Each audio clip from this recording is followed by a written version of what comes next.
क्या भगवान का कोई अस्तित्व है? क्या सच में भगवान होते हैं? इस बात को लेकर सदियों से बहस चली आ रही है।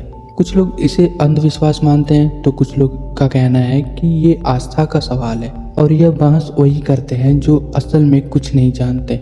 आस्था और अंधविश्वास के इस खेल को परखने के लिए साइंटिस्ट ने भी कई दावा किए हैं, जिससे ईश्वर के होने और ना होने के वजूद को लेकर के कुछ तर्क वितर्क किए गए हैं। तो क्या है सच्चाई? आइए जानते हैं इस वीडियो में।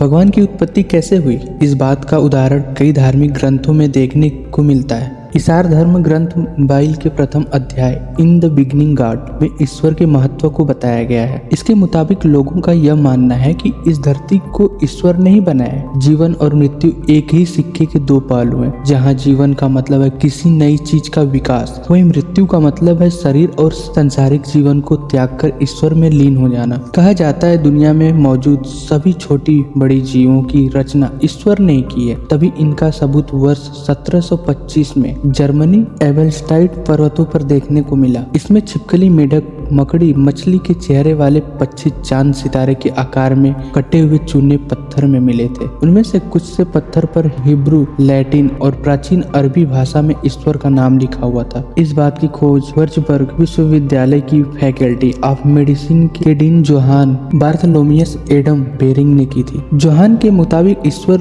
जिस स्वरूप में आकृतियां बनाना चाहते थे, उन्हें पहले पत्थर पर आकेया गया और उसके बाद उनमें जान डाली गई। ईश्वर की अस्तित्व को साबित करने के लिए इनमें से कई पत्थरों को नीदरलैंड्स के लेटर्स म्यूजियम और ऑक्सफोर्ड यूनिवर्सिटी म्यूजियम में सहेज कर रखा गया है। माना जाता है ईश्वर से जन्म और मृत्यु के भी तार जुड़े हुए हैं। इसलिए यह कहा जाता है कि व्यक्ति की जब मृत्यु होती है और उनकी आत्मा जब परमात्मा से लीन हो रही होती है, तब उसे सुरंग में से एक तेज रोशनी आते हुए दिखाई देती है। इस बात की पुष्टि बेल्जियम के न्यूरोलॉजिस्ट स्टीवन लारिस, जो कि यूनिवर्सिटी हॉस्पिटल की कोमा साइंस ग्रुप ने की है। उन्होंने कई मरीजों पर परीक्षण किया और पाया कि जब वे मरने वाले होते हैं, उनका दिमाग कोमा में जा रहा होता है। उस वक्त उनके शरीर में सिहरन होती है और उन्हें एक सुरंग में जाने का एहसास होता है। वैसे तो भगवान के होने या ना होने का सबूत ब्रह्मांड की उत्पत्ति से जुड़े हुए हैं। कुछ वैज्ञानिकों का मानना है कि महाविस्फोट के जरिए सृष्टि का उत्पत्ति हुई, जबकि आध्यात्मिक तौर पर ईश्वर के मर्जी के बिना इन चीजों का निर्माण संभव नहीं है। वैज्ञानिक आज तक बिग बैंग यानी महाविस्फोट के होने का कारण नहीं खोज सके हैं, इसलिए इसे भगवान का चमत्कार माना जाता है। भगवान के होने और ना होने का अंदाजा हम प्रकृति को देखकर भी लगा सकते हैं, क्योंकि दुनिया में कई तरह के जीव जंतु मौजूद हैं, जिसमें कि हम इंसान भी शामिल हैं। इन सब की उत्पत्ति अचानक से धरती पर कैसे हुई, इस बात का पता आज तक वैज्ञानिक नहीं लगा पाए। इसलिए इसे ईश्वर का चमत्कार और उनकी ही रचना मानी जाती है। मानव शरीर की संरचना को भी भगवान के चमत्कार के तौर पर देखा जाता है, क्योंकि कैसे एक व्यक्ति का जन्म होता है और वो कैसे विकसित होता है, इन सब के पीछे का साइंस ईश्वर में ही समाया हुआ है। क्योंकि ऑर्गन्स का विकास कैसे हुआ और कैसे नन्हे से जीव को जीवन मिलता है, ये सारी गुत्थी अभी तक अनसुलझी हुई है। ऐसा कहा जाता है कि ईश्वर का वास इंसान के अंदर होता है, तभी तो एक व्यक्ति जो चाहे वो कर सकता है, वरना एक मामूली से इंसान में इतनी ताकत कहाँ से आती है? यह एक चमत्कार की तरह लगता है। इन सब बातों को सुन के आपको पता लग गया होगा कि भगवान होते हैं या नहीं। चलिए कुछ पल के लिए हम भी मान लेते हैं कि भगवान है, लेकिन है तो कहाँ है? वो सामने क्यों नहीं आते? मैं आपके सामने अपनी कुछ बातों को रखना चाहूंगा, जिससे आपको क्लियर हो जाएगा कि आखिर सच्चाई क्या है। एक नेताजी थे, उनके पास एक स्त्री अपने बच्चे को लेकर आई और बोली कि आप इस बच्चे के पिता हैं। आपने प्रेम किया और कहा कि शादी कर लेंगे। आप फिजिकल रिलेशनशिप में आए और कुछ महीने बाद यह बच्चा पैदा हो गया, पर आपने शादी आज तक नहीं की। इसको अपना बच्चा स्वीकार करो। नेताजी ने कहा कि यह मेरा बेटा नहीं है। क्या सबूत है इसका? यहाँ पे सबूत मांगा जा रहा है, जबकि जीता जागता सबूत उनके सामने है। स्त्री ने कहा डीएनए टेस्ट करा लीजिए। नेताजी बोले मैं क्यों कराऊं? जैसे तैसे करके डीएनए टेस्ट कराया गया तो पता चला कि उन्हीं का बेटा है। इतनी अजीब बात है, जिसका सबूत है उसको मान नहीं रहे और जिसको आज तक किसी ने देखा नहीं, जिसका कोई आज तक सबूत सबूत नहीं मिला, उस पर लोग आंख मूंद के भरोसा कर रहे हैं। यही बात स्वर्ग और नर्क के बारे में लागू होती है। लोग कहते हैं अच्छे कर्म करो स्वर्ग में जाओगे वरना नर्क में जाओगे, जिसको आज तक किसी ने देखा ही नहीं, जिसका कोई प्रमाण नहीं है, उसको सब मानते आ रहे हैं। क्यों? क्योंकि हमें बचपन से यही बताया और सिखाया जा रहा है। जिन माँ बाप को जीवन भर हम सुख ना दे सके, उनके मरने पर उनकी आत्मा की शांति के लिए गरीबों को नहीं बल्कि मोटे तगड़े लोगों को हम बढ़िया बढ़िया भोजन कराते हैं, दान देते हैं। उनके स्वर्ग पाने के लिए हम बिना कुछ खाए पिए व्रत रहते हैं, गंगा नहाते हैं, जबकि हमें पता है इसका कोई सबूत नहीं मिलेगा और ना ही हम मांगते हैं। यहाँ पर मैं मोनिका